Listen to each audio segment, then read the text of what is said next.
अस्सलाम वालेकुम नाज़रीन, आज हम बात कर रहे हैं कि कैसे हम अपना बेहतरीन मुस्तकबिल खुद बना सकते हैं, एक खुशहाल मुस्तकबिल खुद बना सकते हैं, एक आइडियल मुस्तकबिल खुद बना सकते हैं। जिस फ्यूचर के अंदर हम जीना चाहते हैं वो हम कैसे खुद बना सकते हैं। अगर वो खुद नहीं बन रहा और मुश्किल फ्यूचर है, तकलीफ दे है, परेशानियों वाला है, मसाइल वाला है, तो वो भी आपने खुद बनाया है। हाँ, अच्छा है या बुरा है, हमने खुद बनाया, इसका इख्तियार हमारे पास है। कोई कुछ नहीं कर सकता, कोई फोकस कर सकता है, कोई ट्राई कर सकता है, वो उतना ही कामयाब होगा जितने हम कमजोर होंगे, जितनी हमारे अंदर कमियां होंगी वो हमें उतना ही नुकसान होगा। जो हमारे अंदर कमियां हैं वो किसी की वजह से नहीं होता, वो अपनी कमजोरियों की वजह से होता है। तो लेट्स सी कि हमने कैसे अपना एक खूबसूरत और एक पुरसुकून और एक बेहतरीन मुस्तकबिल बनाना है। दो काम आपने करने हैं। पहला काम आपने ये करना है, याद रखिएगा कि मैंने एक कोटेशन शेयर की थी कि जो है वो जंग की तैयारी जो है वो अमन के हालात में होती है। लिहाजा जो पहले से लोग अपने आप को प्रिपेयर करते हैं अपने मुस्तकबिल के चैलेंजेस के लिए अपने आप को, वही कामयाब होते हैं। जो लोग तैयार ही नहीं होते और जब सर पे आके पड़ता है, सैलाब आ गया, तो वो दौड़ लगा देते हैं और सब कुछ ज़ाया कर बैठते हैं क्योंकि वो उसके लिए तैयार नहीं थे। और जिनको पता है भाई सैलाब आ सकता है और वो पहले से बंद बांधते हैं, वो बोट का इंतजाम करते हैं, बाकी चीज़ों का करते हैं, और ऐसी कोई सिचुएशन आ भी जाती है तो वो इजीली अपने आप को रेस्क्यू कर लेते हैं, तो उनको प्रॉब्लम नहीं होता। ठीक है, तो बेसिकली ये जितने भी चैलेंजेस आपकी जिंदगी में आते हैं, आप किसी भी आर्मी में जाएंगे, किसी भी इदारे में जाएंगे, सबसे पहले वो आपको ट्रेनिंग देंगे। अब जंग तो हो नहीं रही, पता है भी नहीं कि होनी भी है कि नहीं होनी, हो सकता है वो 20 साल 25 साल सर्विस पूरी कर ले लेकिन जंग में पार्टिसिपेट ना करे, लेकिन उसको तैयार किया जाता है पहले से। ये पॉसिबल नहीं है कि उधर से अटैक हो गया अब आप उनकी तैयारी शुरू कर दें।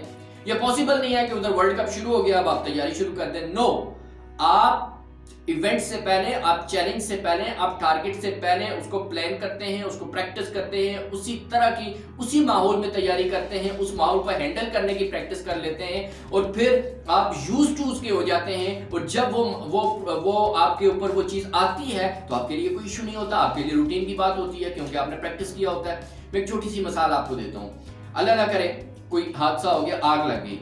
अब आप क्या करते हैं, उस बिल्डिंग से सारे भाग रहे हैं, कोशिश कर रहे हैं, कोई खिड़कियों से छलांगे लगा रहा है, कोई छत से छलांगे लगा रहा है, जितनी दूर उससे जा सकते हैं, साथ वाली शॉप इधर उधर के लोग भी भागना शुरू हो गए। क्यों? क्योंकि वो उसके लिए रेडी नहीं थे, वो उसके लिए ट्रेन नहीं थे, वो उसके लिए तैयार नहीं थे। उधर से आप देखते हैं रेस्क्यू वाले आते हैं, रेस्क्यू वाले स्पीड के साथ भागते हैं, वो उस तरफ जाते हैं जहां आग लगी और वो उसमें जाके घुस जाते हैं और वो उसको ओवरकम कर लेते हैं। अब दो लोग आपके सामने, एक उससे भाग के चले गए, कुछ उसमें जल गए, कुछ जख्मी हो गए, कुछ की उसमें मौत हो गई, और कुछ ऐसे थे कि जो बाहर से आए, उसने लोगों को बचाया भी और उसने उस चीज को ओवरकम भी कर लिया। दोनों में फर्क इस चीज का था, ट्रेनिंग का था।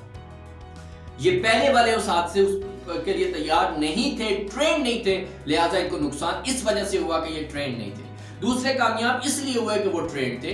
तो इसी तरह मुस्तकबिल है, वो आग की तरह है किसी के लिए, और किसी की जिसके पास ट्रेनिंग है, जिसके पास इक्विपमेंट है, जिसको वो हैंडल करना आता है, वो उसको उसके लिए कोई इशू नहीं है, वो उसके लिए कोई चैलेंज नहीं है, वो उसको ओवरकम कर लेता है। तो लिहाजा जो आपकी एजुकेशन देते हैं बच्चों को, 16 साल पढ़ाते हैं बच्चों को, ये खुद आप जो ट्रेनिंग ले रहे हैं वो इसी चीज की लेते हैं भाई, कि कल को क्या हालात होंगे, जब मैं मैदान में जाऊंगा, पैसे कमाने जाऊंगा, जब मैं फैमिली को मैनेज करूंगा, जब मैं माशरे को मैनेज करूंगा, तो किन चैलेंजेस का सामना मुझे करना पड़ेगा।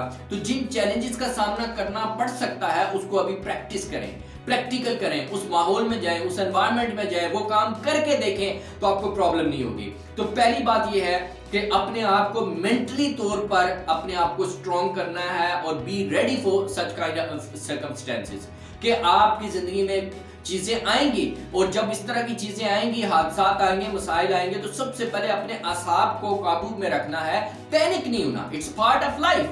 अगर आप पैनिक हो गए, आपने उसको बड़ा खौफ और वो तारी कर दिया, तो आप कमजोर पड़ जाएंगे। अभी कोरोना की मिसाल ले लें तो ज्यादा डेथ किस वजह से हुई है? इस वजह से हुई है कि जिनको थोड़ा सा प्रॉब्लम हुआ और वो खौफतारी हो गया मौत का, कोरोना का, और उनका इम्यूनिटी सिस्टम गिर गया, और इम्यूनिटी सिस्टम जब उसका खत्म हो गया, गिर गया, तो अब उसने क्या मुकाबला करना था कोरोना के साथ। और जो मानते ही नहीं जी कोरोना भी कोई चीज है, कोई मसला है, तो वो जब खौफ ही नहीं है उनके अंदर, अगर उनके ऊपर अटैक भी हो रहा है तो उनका इम्यूनिटी सिस्टम स्ट्रांग है और वो उससे बच जाते हैं। तो अपने आप को पैनिक ना करें, खौफ में ना लेके जाएं, क्योंकि वो हल नहीं है, वो आपका दुश्मन है। पैनिक होना, खौफ में जाना, नेगेटिव सोचना, ये आपके दुश्मन है, ये आपको वीक करते हैं, ये आपके किले के अंदर बैठ के आपको नुकसान पहुंचा रहे हैं। बाहर वाले फौजी आपको शिकस्त नहीं दे सकते जब तक ये आपको नहीं देते। ये दरवाजा खोल रहे हैं, ये नुकसान पहुंचा रहे हैं। तो अपने आप को मेंटली स्ट्रॉन्ग करें, कैसे स्ट्रांग होंगे, पहले इस बारे में प्लान करें, फिर ऐसी सिचुएशन को फेस करें, फेस करने से स्ट्रांग होंगे। और दूसरे नंबर के ऊपर अपने आप को उन चैलेंजेस के लिए पहले से तैयार करें, तैयार करके जब वो आए पहले से मौजूद हूं। हमारे यहाँ सैलाब आता है, मैंने मिसाल दी आपको, कितने लोग नुकसान हो जाता है, क्या कुछ हो जाता है। अगर वो पहले से तैयारी कर लें, अपने रेस्क्यू का बंदोबस्त कर लें, कुछ बोट्स कर लें, कोई और चीजें कर लें, अपना अलार्मिंग सिचुएशन को बेहतर बना लें, तो पहले से वो वेकेट कर सकते हैं वहां से वो इजीली अपने आप को सेव कर सकते हैं। सो इसको कहते हैं प्रोएक्टिव, कि जब आप मंसूबाबंदी करें, पहले से तैयार हो और अपने आप को इतना स्ट्रॉन्ग करें कि आप हालात के, माहौल के, लोगों के, फियर के, सोचों के गुलाम ना हो। अशरफुल मखलूकात हैं, अशरफुल मखलूकात जो है वो गालिब होने के लिए आया है, मगलूब होने के लिए नहीं आया। तो अगर आप मगलूब हैं तो फिर ये सारी चीजें आपको शिकस्त देंगी, आप फियर के मुताबिक रास्ते बदलेंगे, आप सोचों के मुताबिक रास्ते बदलेंगे, आप तनकीद के मुताबिक अपने आप को बदल देंगे। लेकिन अगर प्रोएक्टिव हैं, आप को कंट्रोल है अपने ऊपर, अपने एनवायरनमेंट के ऊपर, तो फिर आप स्टीयरिंग आपके हाथ में है, आप ड्राइविंग सीट पे बैठे, जहां चाहेंगे जाएंगे। फियर आए, खौफ आए, आंधी आए, तूफान आए, तनकीद आए, बातें आए, माशरा आए, कोई चीज आपका रास्ता नहीं रोक सकती, क्योंकि आपके हाथ में है कंट्रोल। तो सबसे पहले कंट्रोल अपने हाथ में लें और ये मान लें कि जब आप सही रास्ते के ऊपर हैं तो तनकीद आएगी, चीजें आएगी, आपने उसकी केयर नहीं करनी, आपने अपनी मंजिल की केयर करनी है, आपने अपने टारगेट की केयर करनी है, रास्ते में आने वाली चीजों को इंपॉर्टेंस नहीं देनी। और जब आप इस लेवल पे अपने आप को ओवरकम कर लेंगे तो फिर आप बड़े से बड़े चैलेंज का सामना करने के काबिल हो जाएंगे। आप सबका बहुत शुक्रिया, thank you very much, Allah Hafiz.